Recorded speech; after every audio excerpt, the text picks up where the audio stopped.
enfoque, né? É aquilo que eu uso do meu trabalho, é a direção que eu uso para atender o meu cliente.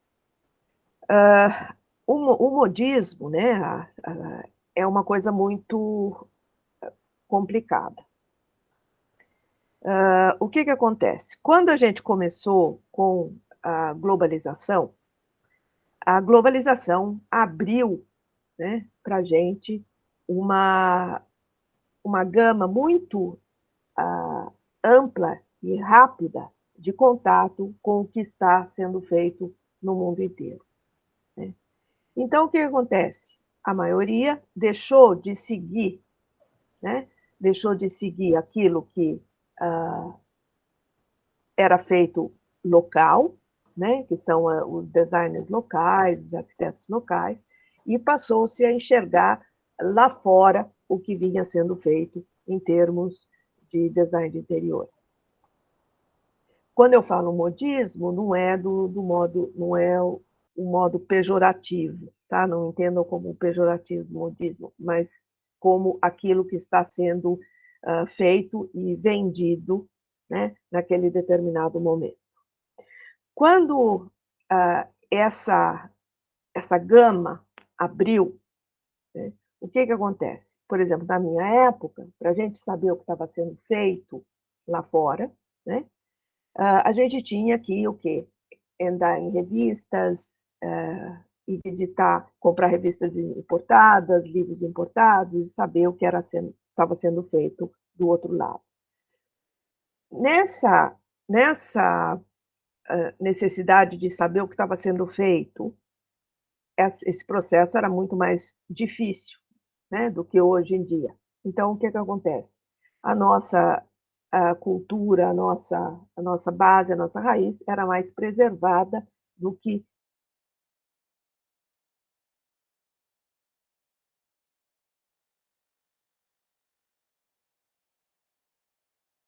Fechou, abriu. Ah, agora voltou. Então, voltou.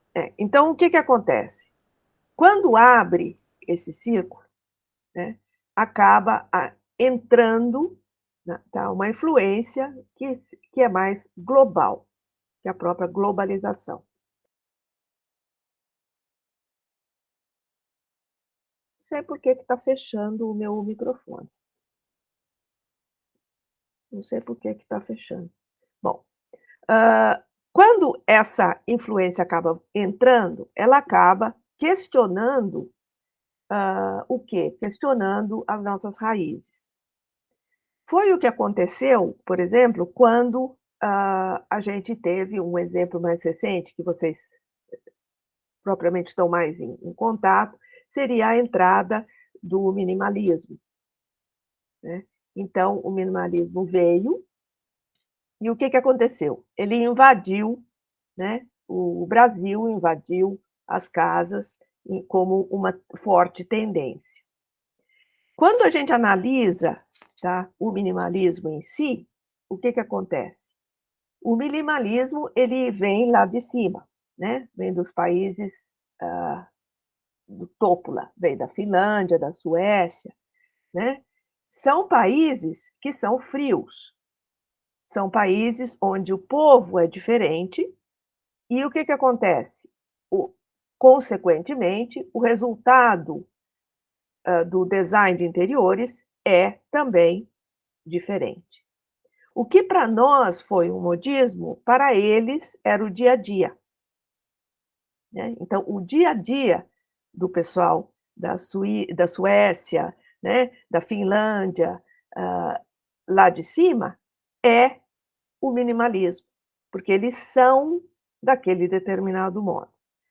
Quando essa tendência ela vem para o Brasil, tá, ela, em alguns casos, foi seguida ipsiliter, né? Quer dizer, ela foi seguida exatamente como ela é. E o que acontece? O brasileiro não é minimalista, tá? O brasileiro não é, em termos de conceito, em termos de cultura, em termos de posicionamento, ele não é minimalista. Então, por exemplo, o que acontece? Você vai ter uma uma, hã, um povo que é, latino, com uma tendência que é totalmente fria, né, então ela não encaixa culturalmente com a gente. Então, o que que acontece? Quando você vê essas modas, essas tendências que vêm para a gente, elas devem ser analisadas pelo designer e, consequentemente, adaptadas à realidade de um povo, para que você possa, de alguma forma, manter a cultura daquele povo vivo, né, e presente dentro dos projetos. O que eu vi nesse último, livro que eu escrevi, na pesquisa que eu fiz, ele mostra bem que quando você vai aplicar uma tendência, quando você vai aplicar alguma coisa numa residência, você tem e não pode esquecer quem é o seu cliente. Então você tem que, ah os detalhes, os enfeites, né, os elementos decorativos, tá, eles teriam que estar seguindo o cliente em si, tá, eles teriam que ser reflexo daquele cliente. O que que acontece com as tendências, né? Elas seguem um determinado ciclo. É lógico que os designers querem, né, ver o trabalho deles, que são postados, que são como sendo uma coisa contemporânea, né, quando sendo uma coisa que está acontecendo, que segue as tendências. É importante pertencer a esse mundo de, hã, do que está sendo feito, eh, está na moda, né. O que eu vi durante, né, a minha carreira e o meu, né, o meu trabalho, tanto trabalhando aqui como aí no Brasil, é que, ah, toda moda passa, né. Então a gente precisa tomar cuidado para que os projetos que a gente faz não sejam um projeto que envelhece, né, que ele fica com uma determinada cara, o que que acontece? Ele fica velho.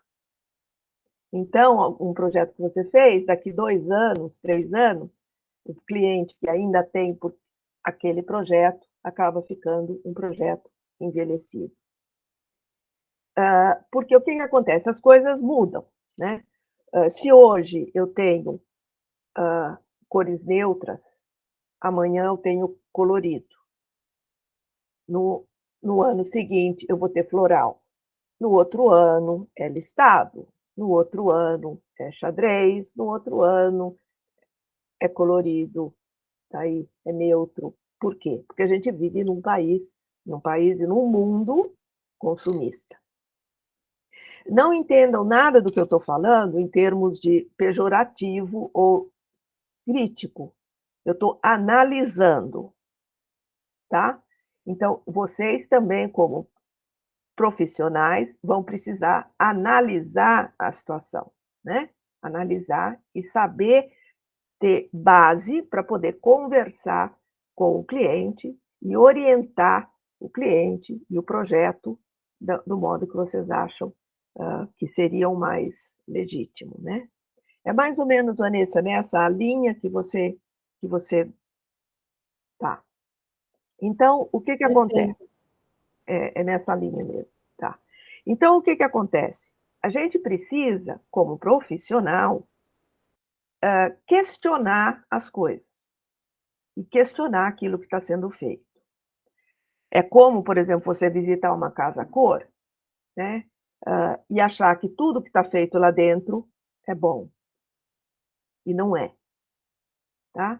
A gente precisa saber olhar como profissional, porque a gente vai ser pago, né, e sendo pago, você tem que ser coerente e você tem que ser, ah, a ajuda para o seu cliente, né. Então você tem que saber olhar, analisar, ver o que é bom, o que não é bom, né. não é o que é bonito e o que não é bonito, porque bonito é relativo. Bom quer dizer, atende às necessidades ou não, tá? Dá para ver a diferença. O bonito é bonito, gosto.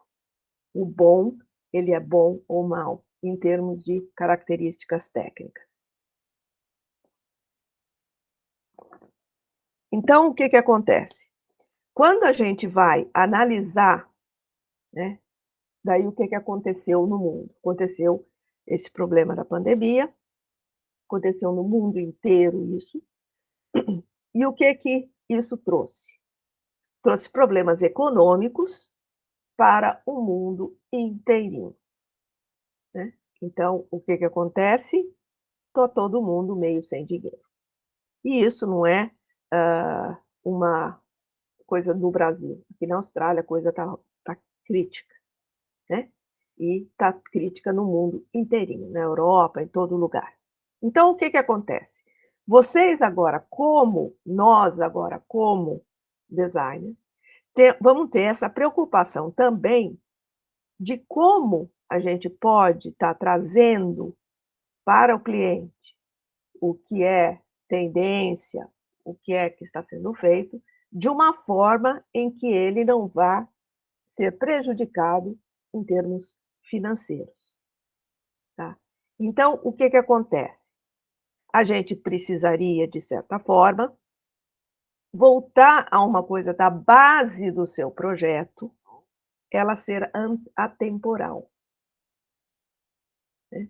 Então, ser uma base que persiste e ter elementos que não custam, né, que não vão trazer tanto problema econômico se forem trocados.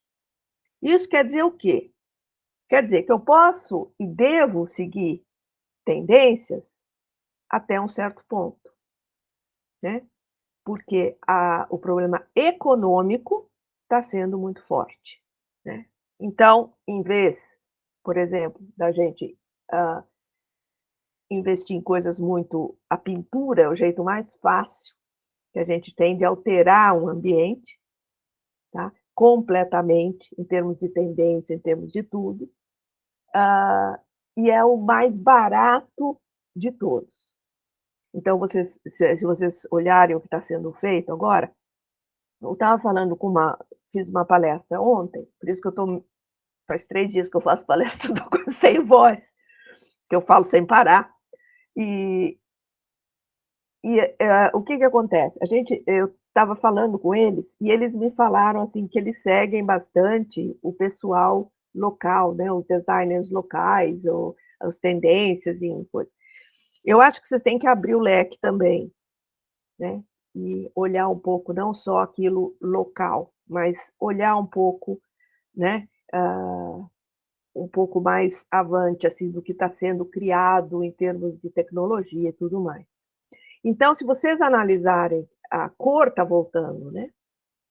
A cor está voltando em termos de se você olhar o que está sendo feito na Itália, né, é completamente diferente do que está sendo feito nos outros países em termos de design de interior, né? A cor está voltando, né? Agora está voltando e o quem? A do Dulux, acho que a de vocês também é a mesma, coral, né, essas tintas, elas estão trazendo essa mesma coisa. Um lugar interessante para vocês fazerem pesquisa também são esses sites das tintas, porque eles mostram, também, as coisas que estão sendo feitas em termos de tendência de cor, né, e mesmo de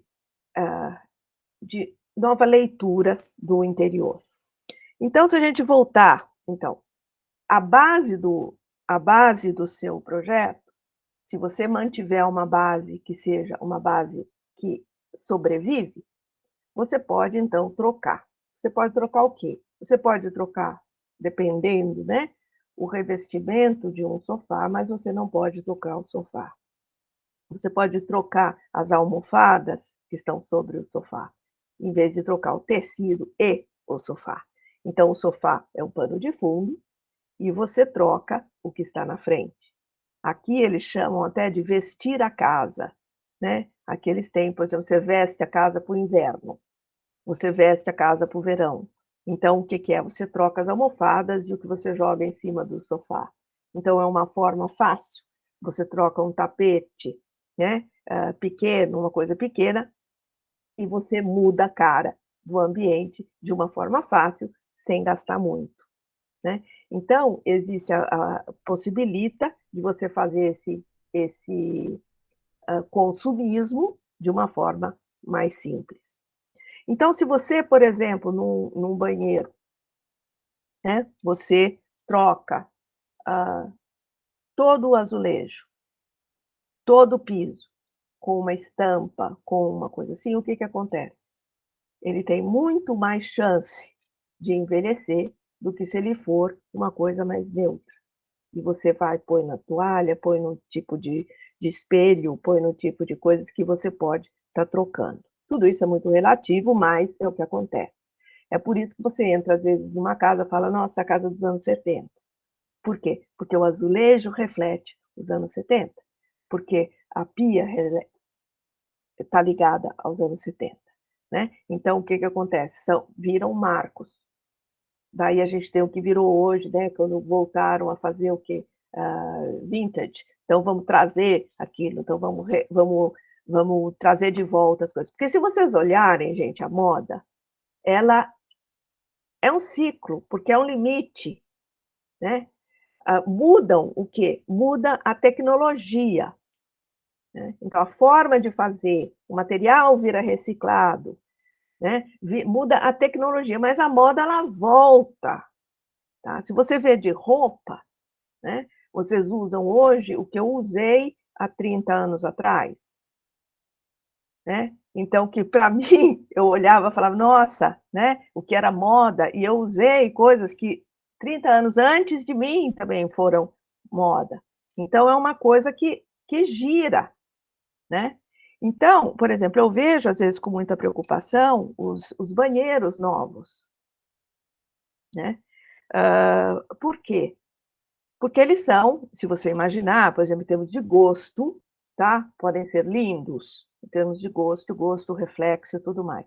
Mas eles são bastante temporais, né, são muito temporais. Aquela, né, como é que chama? A vasca de banho, a banheira, né, que voltou a ser o que se usava no faroeste, né, americano, que era né, a era o cesto, né, de madeira, que você entrava dentro e tomava banho com o balde, né, que foi revisitado, né, e agora ele virou o que ele virou, aquela banheira maravilhosa, que é a mesma coisa, se você imaginar, é uma releitura do faroeste, né. Então, o que que acontece? Ele é bastante temporal. Por quê? Porque ele é maravilhoso em termos de visual, estética, mas a pessoa envelheceu um pouco, ela não pode mais usar, tá. Por quê? Porque passa a ser perigoso a pessoa entrar no dentro da banheira e sair da banheira, tá, sem apoio nenhum para entrar ou sair. Então, o que que acontece? É lógico que quando eu era jovem também, como vocês, tal, então a gente quer exatamente fazer aquilo que representa, né, a a coisa contemporânea, que acontece agora neste momento, né. Então, o que é a moda nesse momento. Mas a gente também, como designer, tem uma responsabilidade muito grande de orientar. Ontem me perguntaram também, uma pessoa me perguntou, falou: "Miriam, eu tenho uma avó que viveu até os 92 e ela quis ficar sempre em casa. Como é que o designer de interiores pode enfrentar esse envelhecer, né?" e com os clientes e tudo mais. Eu falei para ele, essa pode ser uma especialização muito interessante, né? Como é que você pode ajudar a adaptação das casas ou projetos que conseguem fazer com que a pessoa continue a viver no mesmo espaço. Então, o que acontece? No caso daquela banheira, que são projetos maravilhosos, né? Os projetos do sonho, né? Ele não te dá uma vivência muito grande naquele, dependendo do seu cliente. Se o seu cliente, se ele, vamos supor, quebrar um pé, ele já não pode usar a banheira. Então, o que acontece? A gente precisa saber orientar o cliente. Por exemplo, se ele quer, o cliente quer, tudo bem, pode colocar, mas você orienta o cliente, que isso pode vir a acontecer, e nesse caso, ele não terá coisa, mas se ele quer, vamos colocar, tá? Porque como eu tenho sempre essa coisa, gente, da ética, né? Ontem até quando eu estava falando, depois meu marido falou para mim assim, falou, Miriam, mas você tinha que falar sobre ética. Eu falei para ele assim, para mim a ética, ela tem que estar na cabeça de vocês, tem que estar na cabeça do designer. Porque eu vejo assim, a gente é pago, gente. E quando você é pago, você tem que exercer a sua função, porque você sabe mais do que o cliente e você tem que orientar, né? Então, você tem que orientar. Você pode seguir a moda? Pode, lógico, deve, mas oriente o seu cliente. Se aquilo for executado, pode acontecer isso, isso, isso. Ele dizendo tudo bem, tá? Então, a gente precisa, por exemplo, aqui já estão sendo tomados alguns cuidados, que é sempre vendo o quê? O problema do entulho, né? Porque a gente não pode estar quebrando o banheiro sem parar, né? Cada 3 anos você não vai arrebentar todo o banheiro para trocar, para seguir a moda. Você não pode, econômico, né? Que é a crise que o mundo está passando, não é privilégio do Brasil, né? O mundo está sem dinheiro, né? E a gente tem que se adaptar a isso. Por isso que estão surgindo opções de pintura, de banheiro, pintura de portas de armário, para não precisar trocar tudo, pintura de tampo de cozinha, pintura de tampo de banheiro. Estão surgindo tintas e materiais fantásticos, tá? De epóxi, disso, daquilo, que você pode transformar um projeto, tá? Sem arrebentar ele inteiro. Isso até pode ser, eu não sei se vocês já fizeram, mas pode ser até um exercício muito interessante, né, Vanessa? Como que você pode fazer um projeto de transformar um projeto existente num projeto mais contemporâneo sem gastar muito, né? Então, isso é pesquisa, né? Só você sabendo o que tem é que você vai conseguir fazer essa transformação.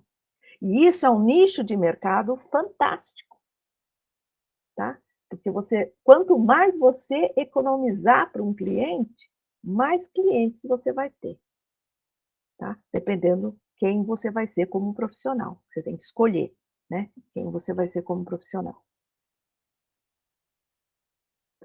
Outra coisa que a gente tem visto nessa adaptação é a existência, a necessidade que existe de você fazer com que o ambiente do seu cliente ele seja um ambiente que traga bem-estar, tá? Isso passou a ser, isso é uma tendência, né? Vanessa, é a tendência que eu digo que é a tendência que deve ser seguida, ipsiliter, que deve ser seguida, né? Porque ela não é uma tendência muito da forma te ditando elementos físicos de design. Ela está te ditando um comportamento, né? Então, fazer com que cada ambiente que você tenha seja uma experiência estar nele. Isso é a tendência mais forte de agora. E isso é uma tendência, gente, que não vai sair, não vai parar de existir.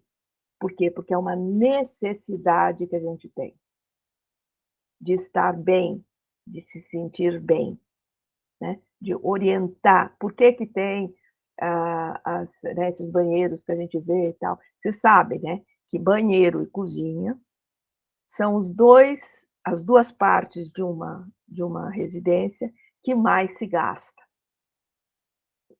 Quando você vai reformar uma casa, ou você está construindo uma casa, as pessoas gastam muito nesses dois ambientes.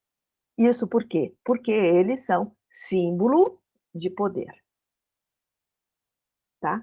É símbolo de poder e eles são. Isso, gente, como profissional, a gente precisa saber dessa realidade, assim, né? Não é? Eles são símbolo de poder, né? Por quê? Porque a primeira coisa que você entra, você vê aquela cozinha, né? Toda né? Toda bonita, tá? Onde como é que chama? A torneira da pirueta, né? O que que acontece? Uau! Né? É um fator uau, né? Então, o que que acontece? A pessoa não liga de pagar R$ 3.000 por uma torneira, né? Porque ela tem o seu fator uau. Então, isso a gente precisa saber administrar também, né? O que é o fator, como é que a gente lida com como é que a gente pode estar criando um fator uau sem estar gastando muito.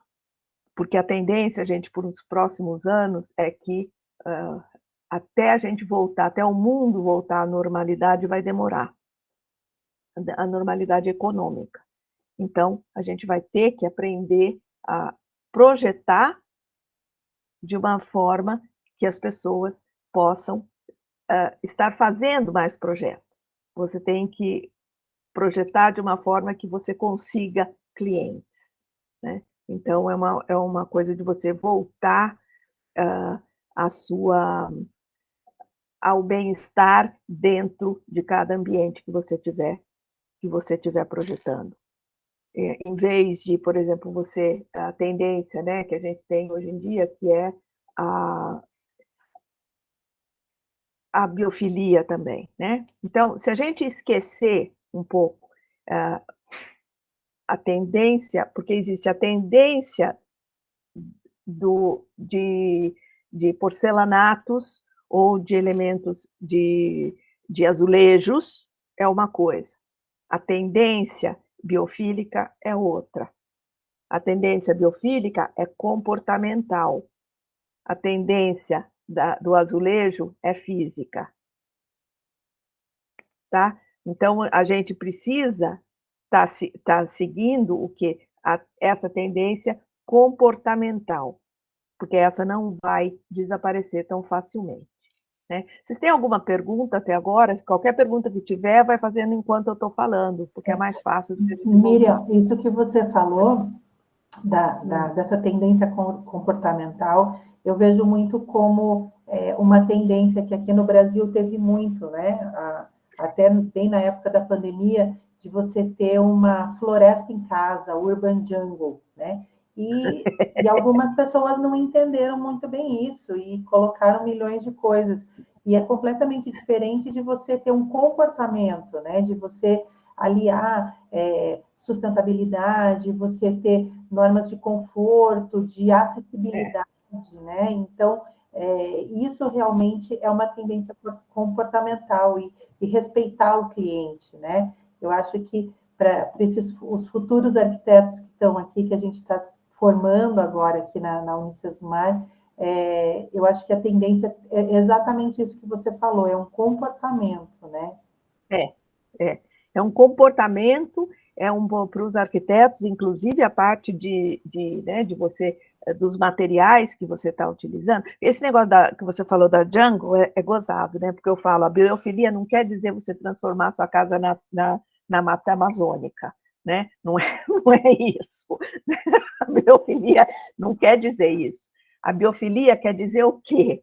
Né? Eu explico isso bem de uma forma simples, né? Porque assim, a gente quando vai fazer pesquisa, o que acontece? A gente depara com um monte de nome, né, Vanessa? Assim, eles põem os nomes, umas coisas, você vai falar sobre neurociência, você bate em umas nomes, umas coisas, você fica assustado, né? Então, se você resumir, por exemplo, a tendência comportamental da biofilia, o que é, né? É o quê?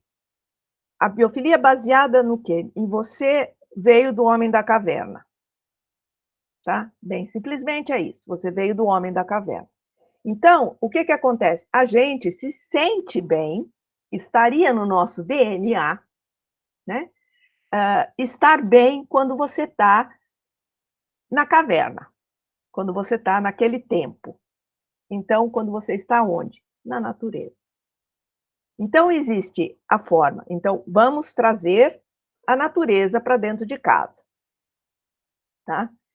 Esse vamos trazer a natureza para dentro de casa é diferente do que aconteceu nos anos 80, quando a gente punha planta dentro de casa.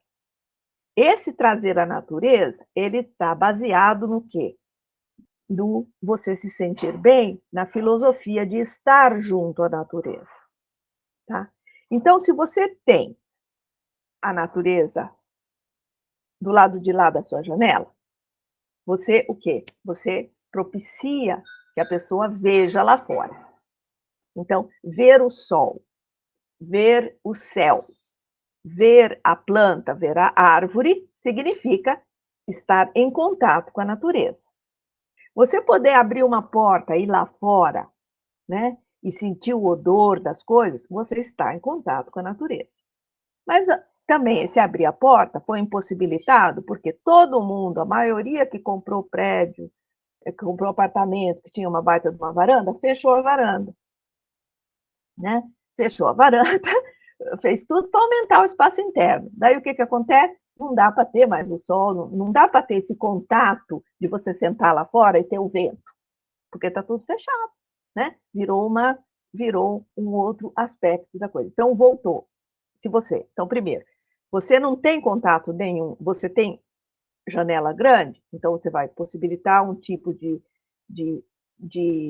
cortina que possibilite você ver lá fora, não ver lá fora. Então, aí vai o detalhe. Para o arquiteto, é o posicionamento da janela. Então, na arquitetura, o que acontece? Posicionamento de janela, tá? Corretamente. Tipo de janela, corretamente. Não existe mais aquela coisa de essa janela tem que ser igual a essa. Não. Cada janela pode ser totalmente diferente uma da outra. Por quê? Porque cada janela abre de um determinado modo, propicia um determinado modo de ventilação, tá? Uma capta o vento de assim, outra capta o vento que circula, outra capta o vento, mas não deixa chuva, outra capta o vento, direciona o posicionamento do vento. Então, o que acontece? O arquiteto, hoje em dia, ele é totalmente responsável pelo conforto ambiental que foi esquecido. E esse conforto ambiental em termos básicos: ventilação, iluminação, tá? Cross ventilation, ventilação que cruza a casa, que entra por um lado e sai pelo outro, tá? Você facilita a ventilação dentro da casa.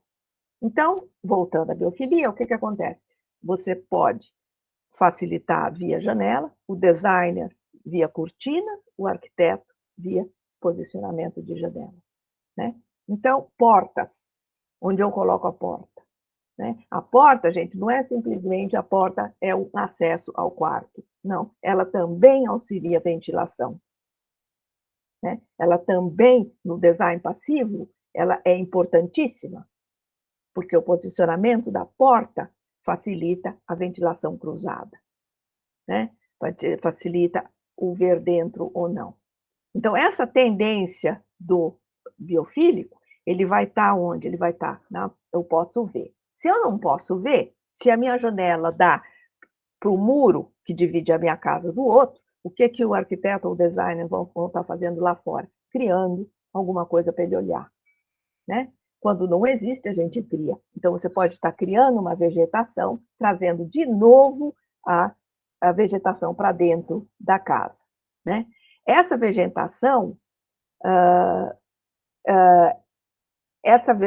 o que acontece? Ela pode ter um determinado odor, e quando você abre e o vento passa, ele traz esse odor para dentro da casa. Esse odor para dentro da casa é o design multissensorial, que é, de novo, uma tendência comportamental, não é uma tendência física, né?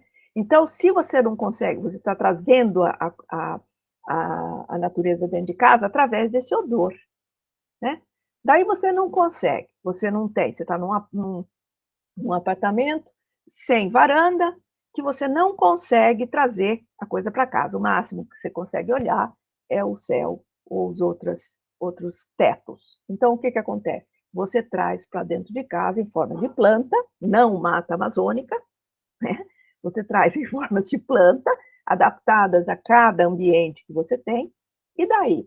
O seu cliente ele não tem condição de mexer com planta, ele não gosta de planta, né? Então, como é que você traz o biofílico para dentro de casa, uma pessoa que tem alergia por planta? Tá? Então, você traz o quê? Ele na forma das suas formas que lembrem a natureza. Então, você tem um espelho que tem a forma de uma folha. Você tem almofadas que têm a forma, que tem a estampa da natureza. Então, você começa a trazer para dentro de casa a natureza em representações, tá? A representação da sua forma, a representação da sua imagem. Então, você coloca uma foto enorme numa praia. Você, além de aumentar o espaço, você aprofundar o espaço, você traz a natureza, você traz aquela sensação que quando a pessoa olha para aquilo, ela se sente bem. Miriam, acho que também através de texturas, né? De almofadas. E a Sara está perguntando sobre podemos usar cores para trazer essa biofilia. Pode, lógico, são as cores da natureza.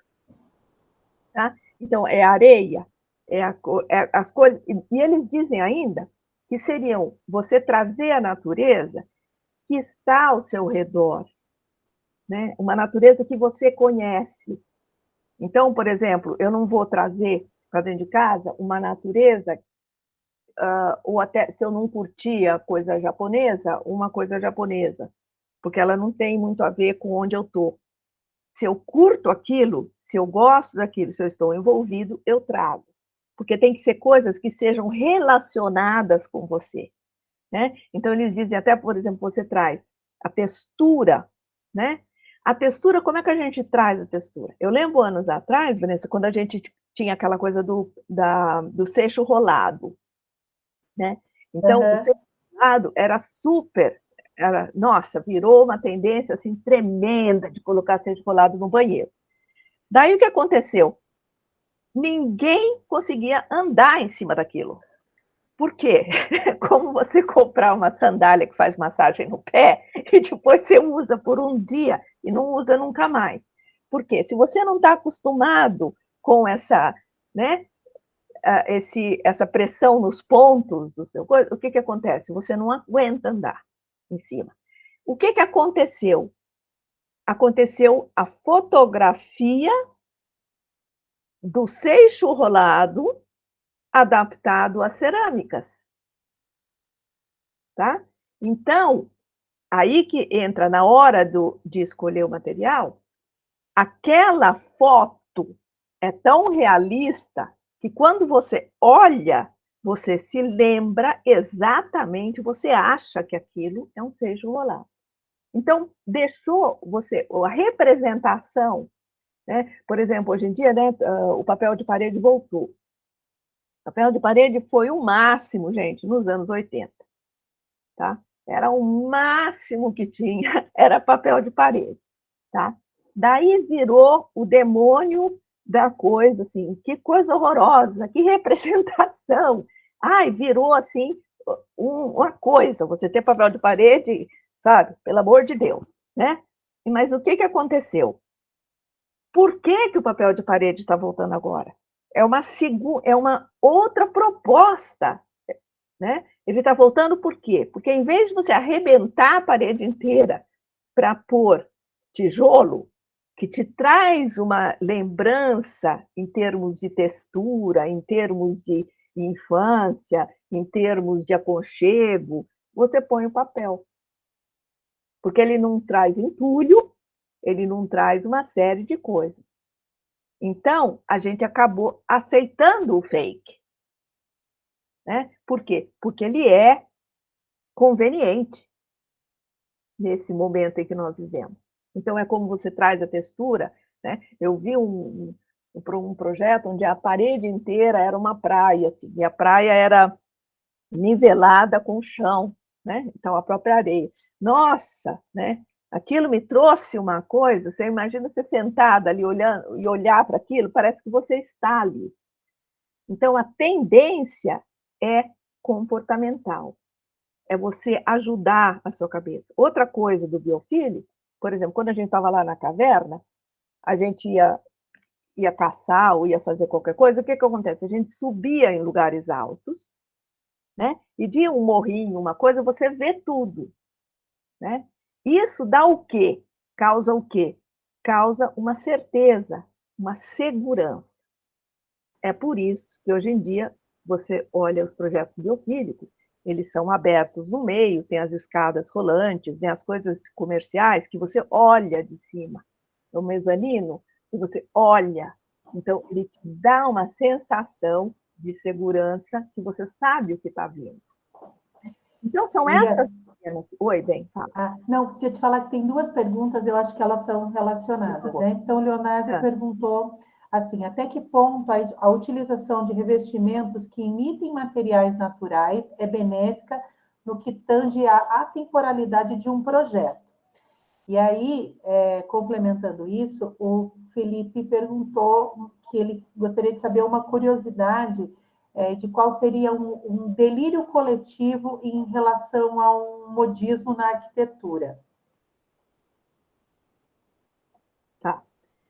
Delírios coletivos na arquitetura são aquelas casas quadradas, os cubos.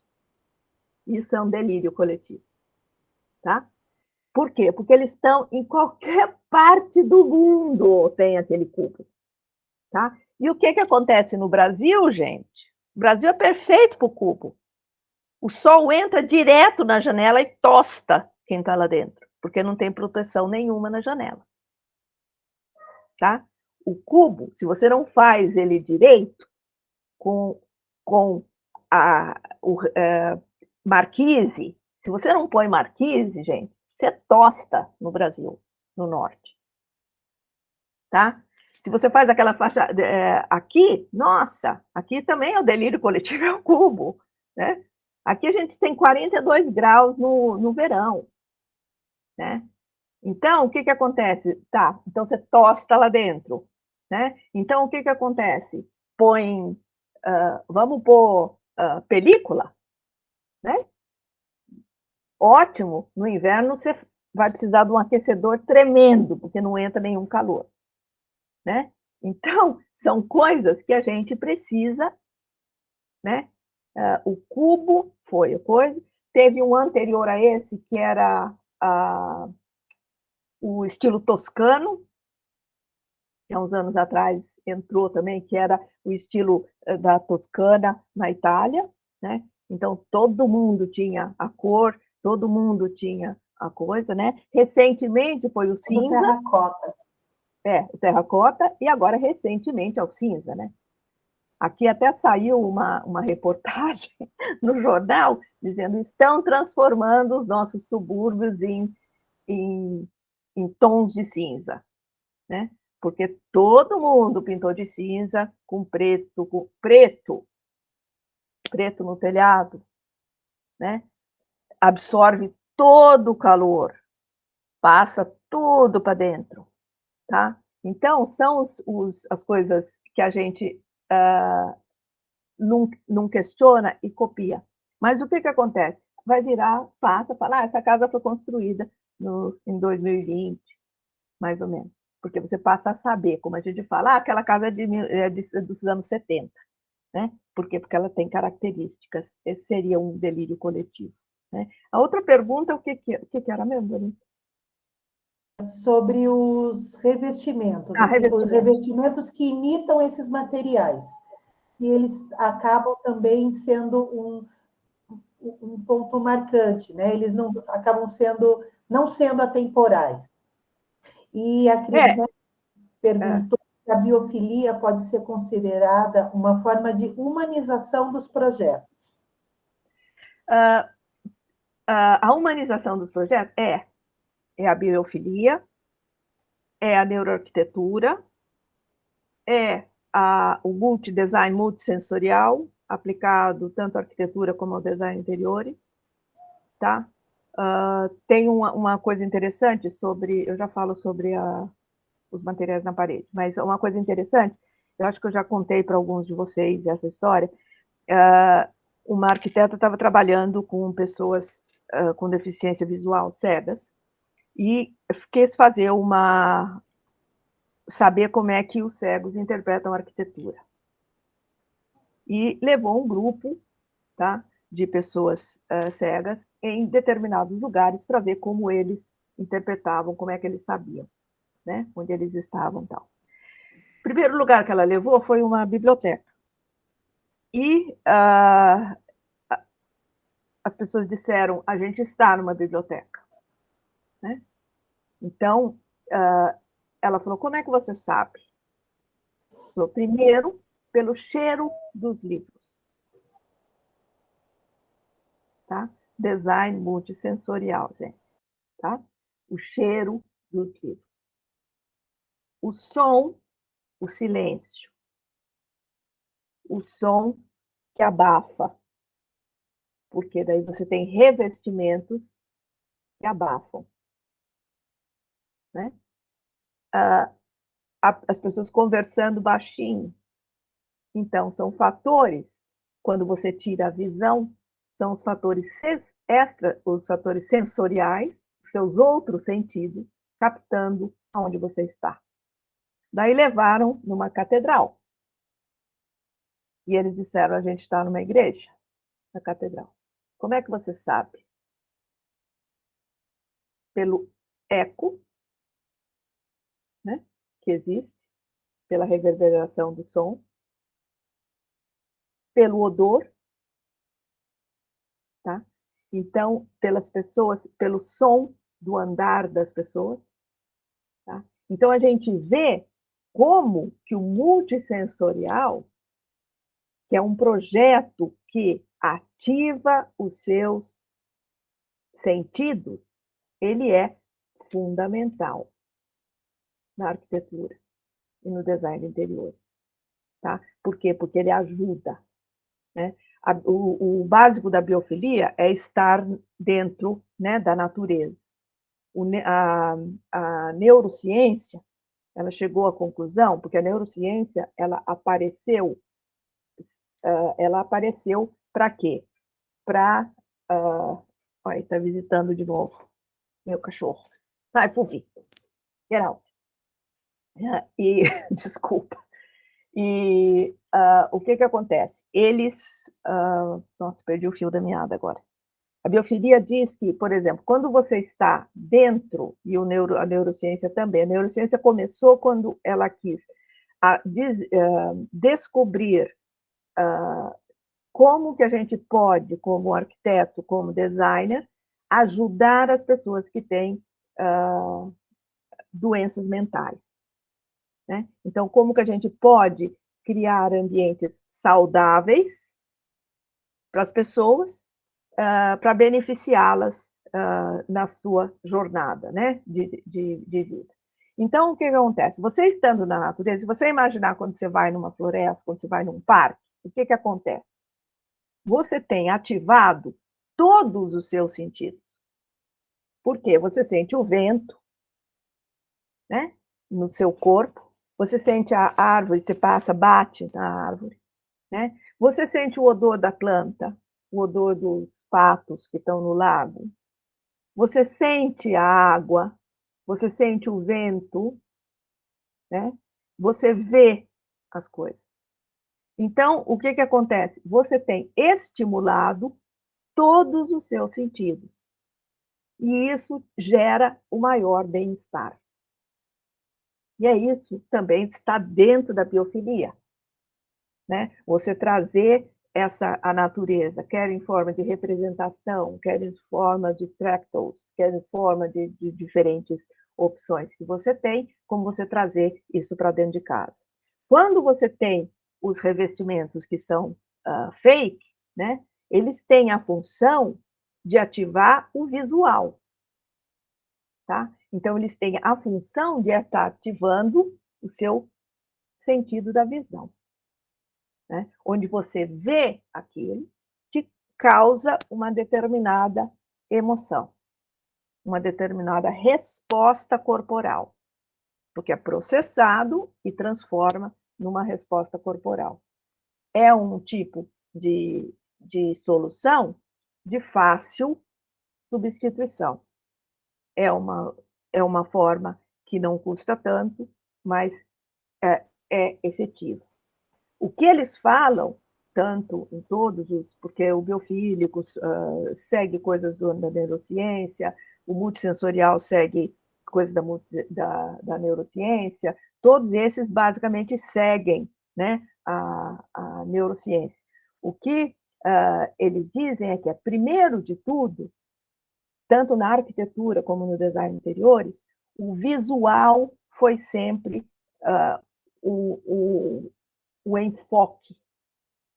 Então, a estética foi sempre o enfoque, né? O resultado da estética sempre foi o mais importante. O que eles pedem agora, que é a tendência comportamental, é que a gente tenha como forte, né, o bem-estar, e não a visão, mas o cliente. Então, nos projetos de arquitetura, ter como o cliente como sendo o centro, né? E dele vai surgir, do cliente, com o sensorial, vai surgir o resultado estético, né? Então, que você compre o material, que o arquiteto escolha o material que vai estar revestindo, tá? Pelas qualidades que ele tem, tanto de qualidades térmicas, qualidades acústicas, qualidades visuais. Então, por que a gente escolhe um determinado piso? Ele tem que ter qualidades, ele tem em si qualidades estéticas, qualidades técnicas, qualidades de massa térmica, qualidade várias acústicas. Então, a gente precisa dominar esse tipo de coisa, investigar esse tipo de coisa, para que a gente possa estar escolhendo o material correto. Daí ele pode ter uma coisa ou outra dentro do que está sendo lançado, as características que realmente estão de acordo com o projeto que você está fazendo. Por exemplo, no caso da arquitetura, eles falam, né, que você ter essa coisa de você pode escolher uma madeira, por exemplo, um cedro, né? O cedro, ele tem um odor. Então, ele tem uma qualidade também olfativa que mexe com outro sentido, além do visual, né? Ele pode acrescentar o odor, né? Então, eles falam que você precisa, agora a arquitetura, ela precisa estar sendo sentida. Você sente. Até uma coisa que eu faço aqui no livro, que é assim, a experiência. Entrar dentro de uma casa precisa ser uma experiência, né? Cada ambiente precisa essa tendência comportamental.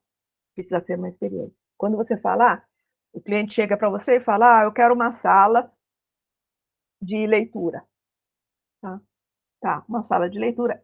Imediatamente, dentro da sua cabeça, você cria a sua sala de leitura, né? Que é o básico, é esse, pumba, pá. Imediatamente você já classificou o que é uma sala de leitura, tá? Segundo os seus parâmetros. Então, o que tem que ser visto? Cliente ali no meio. O que representa para esse cliente uma sala de leitura, né? Não para você, para ele. O que significa? Quando você diz, por exemplo, vou ler um livro, o que significa ler o livro? Significa, primeiro, ou sentar, ou deitar, ou estar no chão, ou estar na rede, ou estar de pé. Né? Cada um tem um modo de ler. Então, primeiro, onde você vai estar, que seja confortável, que seja de tato agradável, porque você às vezes faz um projeto, você pode fazer um projeto de uma sala de leitura e acaba sendo tão barulhenta que ninguém fica ali.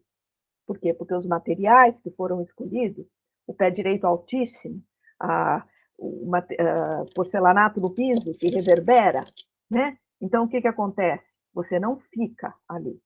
Então, significa você sentar, você estar num lugar, tato, significa você pegar o livro, tato, significa você abrir o livro e ler, odor do livro, odor das coisas que estão em volta. Pelo menos eu não consigo ler com cheiro de batata frita, né? Então, o ambiente, ele precisa estar controlado em termos de odor. Eu não consigo ler com música tocando. Então, ele precisa ser um ambiente acusticamente correto. Tá? Você não consigo ler se não tiver a iluminação ideal. Então, ler significa iluminação ideal, acústica boa, olfato, né? Odor. Né? Então, cada atitude que você tem, cada espaço, cada função, cada atividade tem uma determinada experiência em volta disso. E você precisa saber ler o que está em volta disso. E a arquitetura é a mesma coisa. Né? Dependendo, você faz uma casa. Vocês, arquitetos, nós somos responsáveis pela qualidade térmica, basicamente, acústica. Você faz uma casa lindíssima, pé direito alto, mezanino, daí o que acontece? No verão sobe todo o calor, esquenta pra caramba, você esqueceu de colocar o ventilador que gira para mandar o ar para baixo de novo, evitar que ele suba, você tem uma porta que vai lá para cima no ambiente fechado, não tem porta nenhuma, sobe todo o calor, você cozinha lá em cima, se você coloca a porta, você evita que o calor suba. Então, o arquiteto, eles dizem até que um dos maiores problemas que existe atualmente são os problemas das salas de aula, tá? Onde é tão barulhenta, são tão barulhentas as salas de aula, que às vezes é problemático as pessoas conseguirem se concentrar, né? Porque o objetivo do design multissensorial, da neurociência, de tudo, é que você seja capaz de se concentrar, seja capaz de usar a sua capacidade máxima. Tá? Então, no home office, você ter qualidades de você poder estar num lugar e poder dar de si o melhor que você tenha. Tá? Acredito que eu respondi alguma outra pergunta, Vanessa? Respondeu sim. A Bruna perguntou, então, tudo está relacionado às sensações. Eu acho que eu nem precisei falar, você já falou tudo, né? A Valesca fez 2 comentários, um primeiro falando sobre o lançamento da Docol, de uma torneira nova que a Docol está lançando aqui no Brasil, que custa quase R$30 mil. E ela achou que você foi bem modesta, falando em 3 mil. E a Valesca também falou que é muito do que está no livro do Palasma também. Os olhos da pele, de pensar É, em todos os sentidos para a arquitetura. foi um dos livros que eu li. Então, são essas coisas que você vê porque, assim, a neurociência, ela acabou sendo base, né, para todas essas novas posturas, né? E existe até, Vanessa, que eu nem não sabia, existe uma profissão nos Estados Unidos chamada psicólogo do design, tá? Que é um profissional que aplica, né, a coisa tenta entender psicologicamente como é que eu posso utilizar o espaço para beneficiar bem-estar e como é que eu posso fazer o contrário, né? Eu posso o espaço interferir na pessoa, influenciar a pessoa e a pessoa influenciar no espaço que ela está criando. Então, são coisas assim que isso é uma tendência, gente, que é para ser seguida, né? Porque é uma tendência comportamental e não uma tendência física. E essa tendência estética, ela vai estar aí, né? Daí, dependendo do seu diálogo com o, o cliente, para chegar num consenso. O que eu acredito é assim, quando você, tanto como arquiteto, como você, como designer, você vai conversar com o cliente. Se você fala para ele, eu sempre digo isso e bato de novo, não existe a palavra eu gostei disso, né? A palavra gosto não existe no vocabulário do arquiteto ou do designer. Por quê? Se você opta por uma coisa porque você gostou, isso envolve o seu gosto pessoal, que não é o caso. Então, você, como profissional, você vai saber dizer se isso é bom ou não, independente do gosto, tá? Porque gosto é pessoal. Bom, ele é bom, tecnicamente bom ou tecnicamente ruim. Então, se você chega para um cliente e fala, como aconteceu comigo, queria nos anos 80 colocar, né, 90 até, não foi 80, foi no final dos anos 90, colocar o piso branco de porcelanato na cozinha. Então, não, porque eu quero, porque papapá. Falei, tudo bem, vamos colocar, mas, 2 pontos, pode acontecer isso, isso, isso, isso, isso. O branco, você vai ver se caiu um grão de café, você vai ver. Se caiu um cílio, você vai ver. Então, se você é uma pessoa que quer tudo absolutamente limpinho, vai ser difícil, né? O branco, se bate o sol, se entra sol pela porta, né, de fora, bate e reflete, você tem que usar óculos escuros, porque, principalmente se você tiver olho claro, né? Então, o que acontece? Passei todas as informações, a cliente quis, nós colocamos. Quando eu fui visitar um tempo depois, tinha um pano úmido na entrada da cozinha. Da sala para entrar na cozinha tinha um pano úmido, porque a porta entra para dentro, então tinha um paninho. Para quê? Porque ela era perfeccionista. Então, qualquer coisa no chão, ela via. Então, o que aconteceu? Criou um problema, né? E o arquiteto e o designer precisam ter na cabeça o seguinte: criou um problema, aplique a solução, tá? Fez uma coisa lindíssima, né? Livros, prateleiras que vão até o teto duplo. Cadê a escada?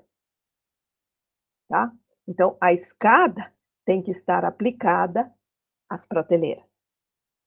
Criou um problema, resolva com uma solução. Criou um mezanino, resolva com a solução de como fazer com que ele não esquente. Tá? Fez um design lá com aquela né? A tradicional cama com 6.000 almofadas. Quando você fez esse é o seu projeto, você não pode querer que o cliente, a hora que ele vai dormir, ele vai colocar todas as almofadas no chão. Porque criou um problema, colocou milhares de almofadas, crie o local para guardar as almofadas na hora que você for dormir. Tá? Então, tanto a entrada das casas, né? Outra coisa, lembrar que ontem me perguntaram isso também, acessibilidade. Acessibilidade é tendência comportamental. Ela tem que estar presente nos seus projetos. Ah, lindo, vamos fazer a entrada em patamares com grama. Tá, daí chega a filha que teve um bebê novo, tem que pedir para o marido ajudar a carregar, né, a coisa o carrinho do bebê até lá em cima, porque não dá para correr o carrinho do bebê. Tá? Então, o arquiteto precisa, criou um problema, arrume a solução. E o designer também.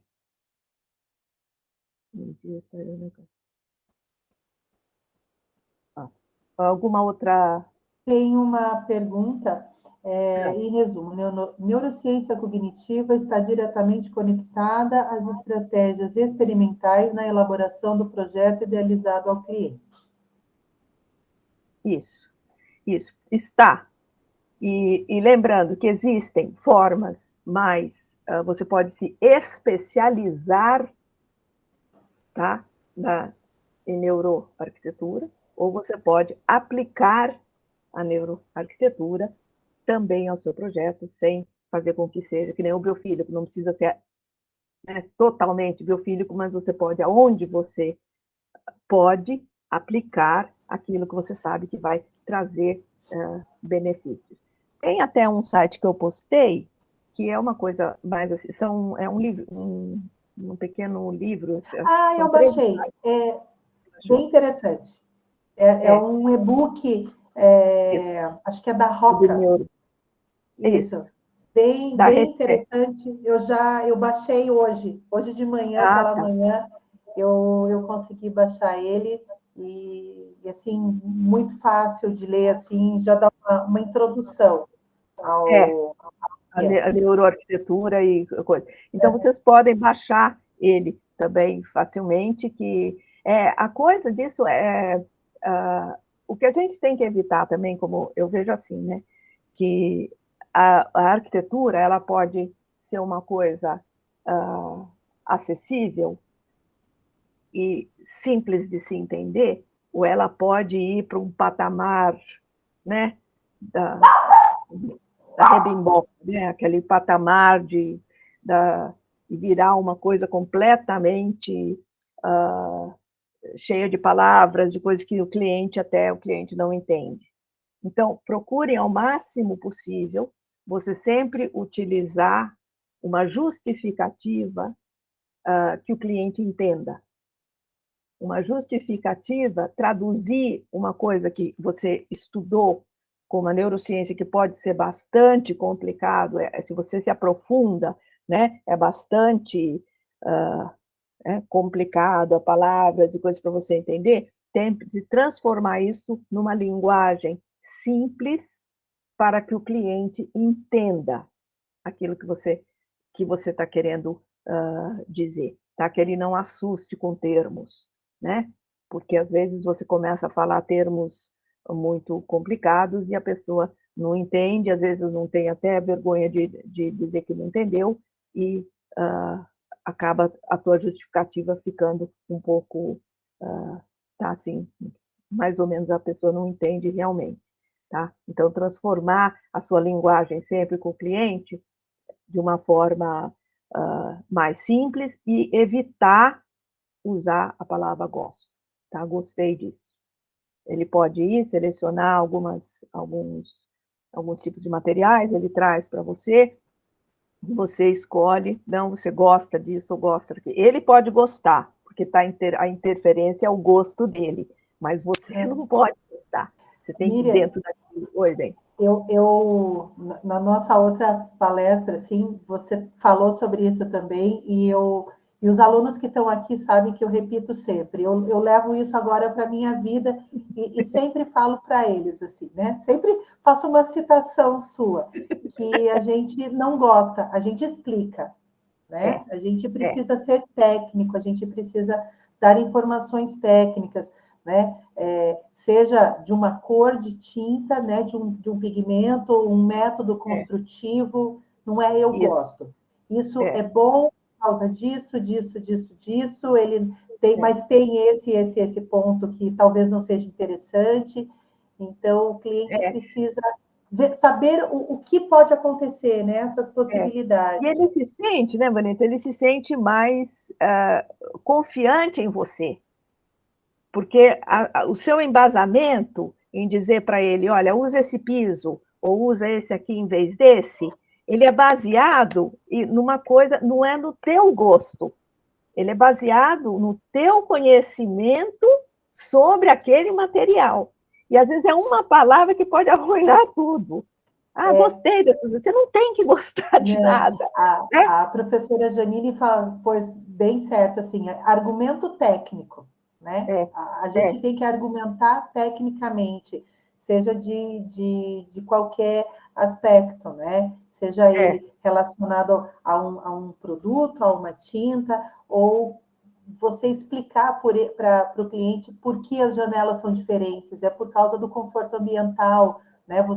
Olha, a gente não vai ter um padrão por causa disso, é por causa do clima, por causa da insolação que você tem em determinado local. Você vê, seu vento vem daqui, ele tem que passar e sair do outro lado. A gente tem aqui uma norminha que é 20 metros, né, entre uma janela e outra, entre a entrada do ar e a saída do ar, 20 metros o ar faz. Né? Então, se você tem uma entrada de ar e a saída do ar mais longa do que 20 metros, daí já é complicado o ar chegar lá, tem que ser um vento muito forte. Então, se você explica isso para o cliente, olha, essa janela, ela faz com que o ar circule desse jeito, então vai ajudar nessa circulação.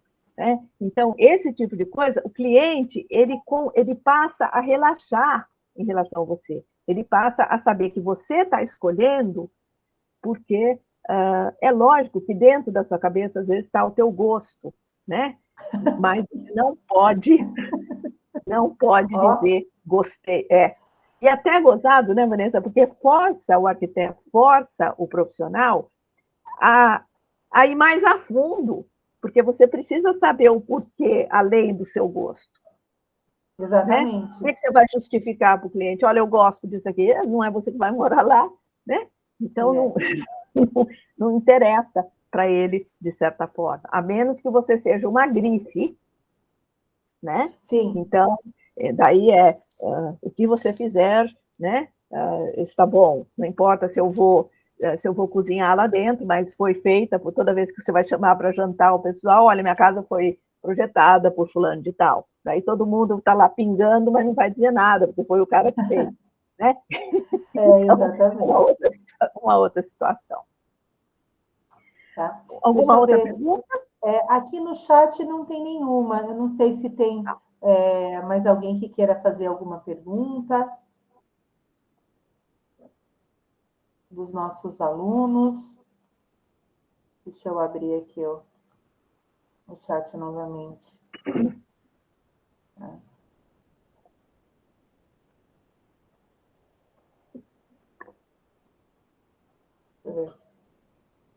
Vamos ver, ninguém se manifestou. Tá bom. Se tem alguma pergunta, deixa eu ver se tem alguém. A Daiane falou que está sem perguntas. Se vocês tiverem qualquer coisa também, eu estou no Instagram, estou no YouTube, estou no Facebook, no que puder ajudar vocês. Acho que essa coisa de você propor eles têm até um retrofit, ou uma coisa de né? Isso sem você gastar, é até uma coisa bastante interessante, porque quando a gente tem, dinheiro no bolso, é a coisa mais fácil de fazer projeto. Né? Porque você sai simplesmente comprando o que, né? Mas quando você não tem aquela verba, e o teu cliente não tem aquela verba. Ontem me falaram assim até, falaram que o pessoal que trabalha em determinadas lojas, tal, começou a ver que estão chegando novos consumidores, porque o arquiteto ele vai trabalhar muito, a maioria da gente trabalha com classe média, né? Alguns vão trabalhar com a classe A, que tem, né, dinheiro sobrando e que não liga para coisa alguma, né? Que vai comprar a torneira de 30 mil, né? Mas a realidade é outra, né? A realidade da gente atual e que vai ficar ainda por alguns anos é essa realidade do pessoal sem grana, tá? Porque é o mundo que está sem grana. Então, E a gente entender precisa...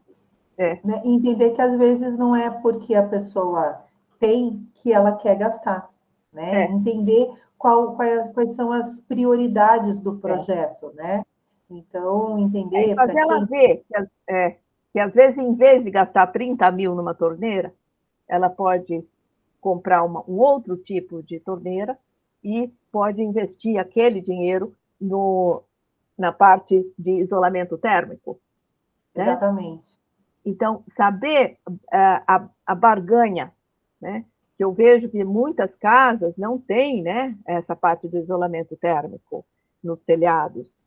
E então, o que acontece? Num retrofit, numa coisa que você vai estar atualizando uma determinada casa ou reformando a casa de um cliente, né? Você saber as prioridades. Às vezes você faz o quê? Você coloca no telhado o isolamento térmico correto sobre a laje e você não precisa colocar ar-condicionado. Então, é saber coisas que você pode estar utilizando, né? Você fala para o cliente, não, você economiza aqui, mas coloca teto solar, né? Você troca isso por aquilo. Então, a gente precisa estar sabendo o que está sendo feito por aí, né? Daí que vai, o quanto mais você investiga, tá? Não em termos de tanto da estética, mas da tecnologia, do que está sendo feito, mais opções você tem para dar para o seu cliente. Ninguém iria, a gente nos anos, final dos 70, 80, não iria fazer um box redondo, circular, porque não tinha vidro circular. Às vezes, quando eu queria fazer, fazia de acrílico. Mas se você não sabe que a tecnologia já permite fazer determinadas coisas, você não vai propor para o seu cliente, né? E analisar os projetos, tá? Em termos de adaptação para uma certa idade. Isso é uma outra coisa, um estudo de projeto interessante. Como é que você pode estar adaptando, né, a casa para uma pessoa de certa idade, né? Então, o que tem que ser feito na casa para adaptar, né? O que é que tem que ser adaptado na casa? Aqui a gente já tem algumas normas também, Vanessa, que fala da largura dos corredores. Já tem que ser um certo mínimo, né? As portas, porque quando aconteceu isso comigo no Brasil, quando meu pai passou a estar em cadeira de roda, né? E eu fui para aí e reformei, tive que reformar o banheiro, reformar algumas coisas do apartamento para que viabilizasse ele continuar onde ele estava, né? Então, o que tem que ser feito, né? Que a gente às vezes não sabe, mas o que é que tem que ser feito para viabilizar para uma pessoa de, de mais idade continuar no seu apartamento, né? E lembrar, na arquitetura, a estrutura térmica, a estrutura de ventilação, tá? De conforto ambiental, tá? De design passivo, tem que estar presente, porque não é uma tendência estética, é uma tendência comportamental é uma tendência de seguir as coisas que podem te trazer benefício sem custo energético. Tá? Quer dizer, a futuro do não precisa ser a coisa, né? Existem coisas que você pode adaptar sem aumentar o custo. O posicionamento da janela, da porta, da circulação do ar, num projeto que você está fazendo, a porta existe de qualquer jeito, a janela existe de qualquer jeito, as paredes existem de qualquer jeito. Então, onde você coloca a porta, onde você coloca a janela, pode fazer total diferença na circulação dentro de uma casa. Por exemplo, essa casa onde a gente mora, eu projetei. E não tem nada em termos de estética, de uau, esse projeto é feito. Não. É um projeto que eu projetei como eu gosto da casa. Uma casa acolhedora, né? O piso é cerâmico, tipo, né? Coisa que eu gosto mesmo. Não tem nada, né? É uma casa que tem muita folhagem, tem pergolado com uva, né? É uma coisa completamente assim diferenciada. Mas o que acontece? Eu não tenho ar-condicionado, gente. Eu sou uma das únicas casas aqui que não tem ar-condicionado. Por quê? Porque eu pus as janelas exatamente captando o vento que vem do sul. Eu pus uma janela dessas né, que giram, que seria o nosso vitrô, né? Eu coloquei uma dessas perto da porta, que vai do teto, que vai à altura da porta, que eu abro dividido em três, que eu abro quando vem o vento, eu abro as três, abro a porta de trás da casa, ventila a casa inteirinha no verão. Eu fecho tudo, de manhã eu abro tudo, entra o vento frio. Fecho tudo, fecho as janelas, fecho as coisas, enquanto está o sol lá fora. A hora que veio de à tarde, eu abro as janelas, abro tudo e tenho a brisa de novo. Então, eu não preciso. Então, isso na arquitetura, tá? É uma coisa altamente interessante. Saber material, saber massa térmica, saber janelas, orientação e tudo mais. Então, isso também é um que mais para o arquiteto. E não, a gente, graças a Deus, hoje em dia já não é tanto quando eu me formei, que a arquitetura era, sabe, como é o design de interiores hoje em dia. Ainda se vê um pouco meio assim. Mas a arquitetura, quando eu me formei, era, nossa, arquiteto existe para encarecer obra. Né? E não então, é isso, né? Não é isso. O arquiteto existe para fazer com que você não precise instalar ar-condicionado. O arquiteto existe para você ter conforto acústico dentro de casa, para você ter uma casa que funcione. E lembrando, gente, só para a gente encerrar, que uma outra tendência também, em termos de arquitetura e de design de interiores, uma outra tendência que vai ficar é a flexibilidade dos espaços. Tá? Você tem que ter espaços que são flexíveis. Você tem que ter portas. Você quer fechar tudo, você pode fechar tudo com porta. Você quer abrir tudo, você abre com porta. Quer dizer, espaços que podem ser usados por duas pessoas, a família está de volta em casa. Então, o cara quer fazer precisa estar quieto, com privacidade, com acústica, ele fecha a porta. Se não precisa, pode abrir porta. Então, coisas que são flexíveis, como os móveis, como o móvel que hoje em dia voltou, né? Que nos anos 90 era crucificado, que são os móveis que, né, pré-moldado, que você aumenta de tamanho, né? Móveis modulados, que era o fim da picada, hoje em dia é a solução. Por quê? Porque a nossa vida muda. As coisas mudam. Então, você pode crescer, pode diminuir. Pode crescer, pode diminuir. Tá bom? Vamos ficando por aqui, Vanessa? Sim, Miriam, muito obrigada. É sempre um prazer escutar você. Eu só ia pedir para todo mundo, quem puder, ligar a câmera para a gente fazer. A Daiane está falando que, Miriam, você é uma linda. Obrigada. Uma linda sem voz. Queria pedir para todo mundo abrir as câmeras, né, para que a gente pudesse fazer um registro desse dia. Que bom ver todo mundo. A Gabriela está ali faz tempo. Isso é muito bom, né? Foi um prazer Lorena, você enorme. quer falar? Pois não? Ah, não, mas é relacionado à lista de chamada Ah, tá. que eles estão Tá bom. perguntando, tá? Tá. Deixa eu ver. Oi para todo mundo.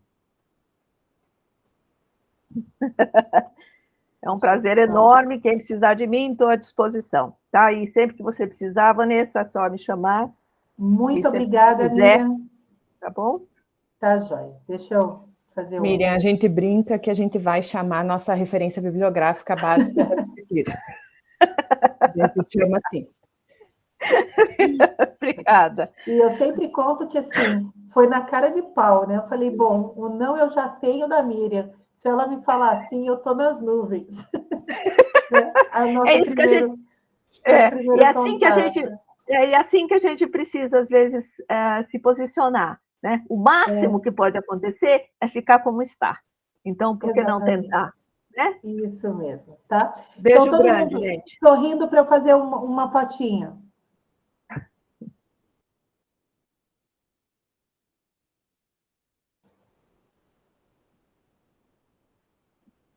Deu? Certo? Deu, Miriam, muito obrigada, te agradeço de Boa noite para coração. vocês. Um Nada. beijo para Obrigada a você. vocês. Até.